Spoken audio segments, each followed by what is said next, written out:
বড় বড় মাছ আনি, মাছের মাথা কোথায় যাও, মাছের মাথা কোথায় যাও? বাবুরে, তোমার মনে খুব শান্তি দেখতেছি। শান্তি রে এই ভাই। যে মাছের গান গাই, বড় বড় মাথা দিয়ে গান গাইলা। আরে নাতি, আমার জায়গায় তুইও নি না, হ্যাঁ। দেশ ছেড়ে বিদেশে গেলি নে। ঘটনাটা কি কি হয়েছে? ভাই কি কমু, আমি তো এই যে কামলা দিয়ে খাই, এটা তো তোমরা জানোই। হ্যাঁ, আমি তো জানি। হ্যাঁ, এই বয়সে কি আমার কামলা তো না না, না, একেবারেই না। একেবারে মানায় না। তোমার চাউল পান তো মানুষ না। ভাই শনি মঙ্গলবার যে কান হারাত না, হ্যাঁ হ্যাঁ। বড় বড় পাঙ্গাস আনি, মাছের মাথা একদিনও পাই না। কি মাথা কই যায়? মাছের মাথা কোহানে যায় তাও তো জানি না।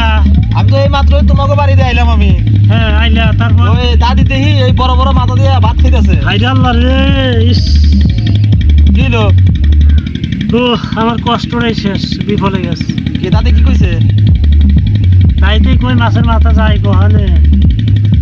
ও বুঝছি, দাদি তোমারে ওই যে ধোকা দিয়ে দিয়া সরাই রেখা যখন তুমি কাম করতে আসো তখন ওই যে ভাত খায় ওই মাথা। আজকে ওর বাইরে বাড়ি যা।